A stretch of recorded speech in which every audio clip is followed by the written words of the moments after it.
How the heavenly anthem drowns all music but its own. Awake my soul and sing of him who died for thee, and hail him as thy matchless king through all eternity.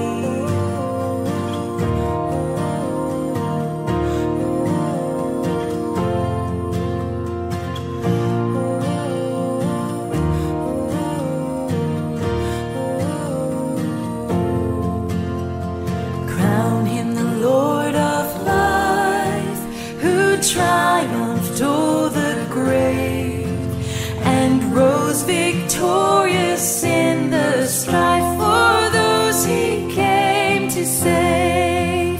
His glories now we sing, who died and rose on high, who died eternal life to bring, and lives that death may die.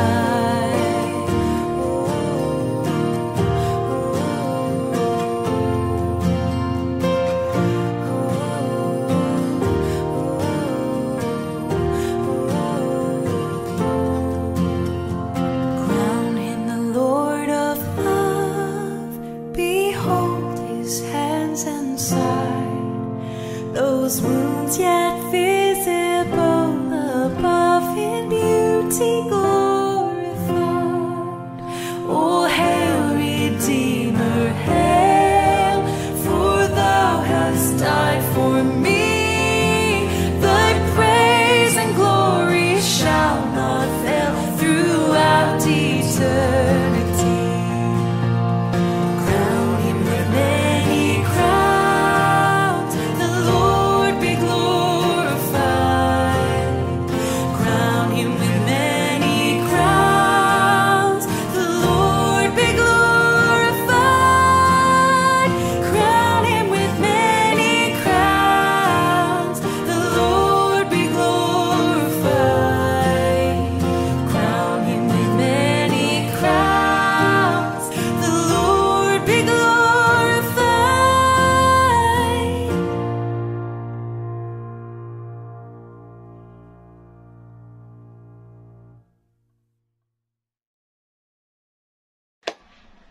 Good morning! Isang mabiyayang umaga sa bawat isa sa atin. At muli, nagpapasalamat po kami sa inyo sa muling pagsama niyo sa amin dito sa aming early morning devotion o ang aming gawain dito sa St. Paul United Methodist Church na ginagawa po namin mula Lunes hanggang Sabado. So, nawa ay samahan niyo kami araw-araw hanggang Sabado, mga kapatid, para mapakinggan po natin na sabay-sabay ang mga salita ng ating Panginoon.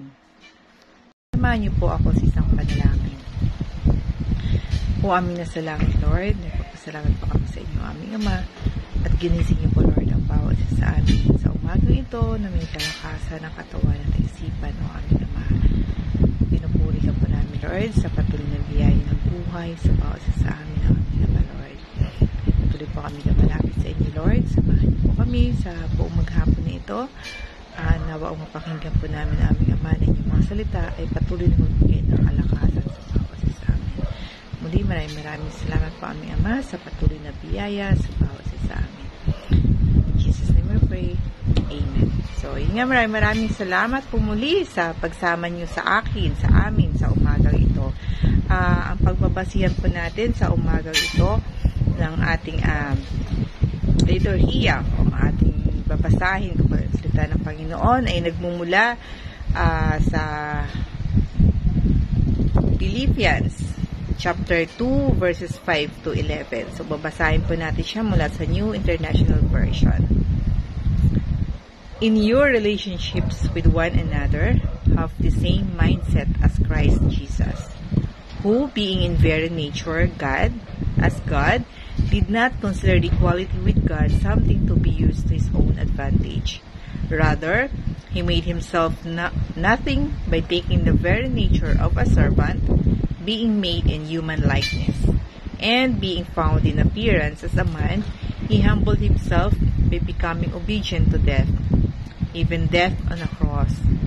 Therefore, God exalted him to the highest place and gave him the name that is above every name, that at the name of Jesus every knee should bow, in heaven and on earth and under the earth, and every tongue acknowledge that Jesus Christ is Lord, to the glory of God the Father.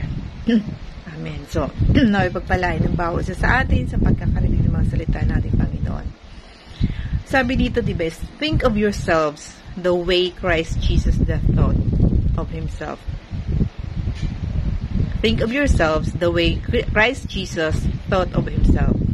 He had equal status with God, pero hindi niya yon pinahawakan, diba? Anong ginawa niya? He humbled himself. Sa Matthew, diba, 23:12, ang sabi doon, whoever will exalt himself will be humbled, and whoever will humble himself will be exalted. Tunay nga mga kapatid na walang may tutulot na mabuti or maganda ang pagiging palalo o mayabang, or lalo na ang mga masyadong kumakapit sa kapangyarihan, diba?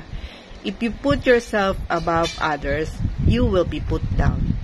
Diba? Samantalang sa kabilang banda, ang mga nagpapakumbaba ay hindi pa nakakaranas, ay higit pa na nakakaranas ng mga pagpapala sa ating Panginoon. Diba, part nga ng Beatitudes, blessed are the humble, for they shall inherit the earth.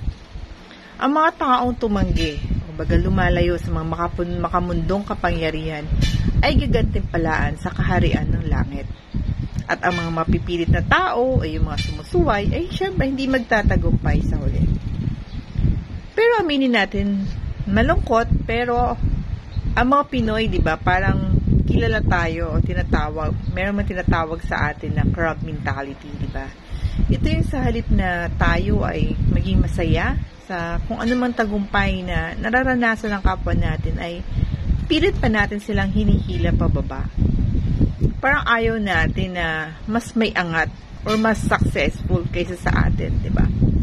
Ang ating Panginoong Jesus, mga kapatid, iba ang nais niyang matutunan natin. Nais niya na tayo ay magtulungan. Maging masaya tayo sa anumang success na meron ang kapwa natin. Gawin natin itong source of inspiration para pagbutihan natin ang ating mga gawain. At ang sa gayon, tayo naman ang maging successful, di ba? People being happy for others, people's success is a magical thing. Di ba masaya or nakakahawa kung tayo ay palaging masaya? Lahat tayo ay pantay sa Panginoon, sa paningin ng ating Panginoon. Dahil, di ba, lahat tayo ay mga anak niya. At bilang magkakapatid na din sa pananampalataya, ang nais niya isabuhay natin ang pagiging mapagkumbaba at lagi nating isaisip na ang lahat ng anumang biyaya na meron tayo ay tanging nagmumula sa ating Panginoon. Tayo ay nandito upang maglingkod sa ating Panginoon. At hindi para tayo ay paglingkuran o para tayo ay mga puso sa kapwa natin. Mga kapatid, nais ng ating Panginoon na ipakita natin ang ating kababaang loob. Pagsasakripisyo sa sarili at pagkahabag sa iba, katulad ng pagkahabag ni Jesus para sa atin. Ngayon paparating na ang panahon ng Kwaresma, ng Holy Week, diba? Nawa ang isa sa atin ay magnilay-nilay,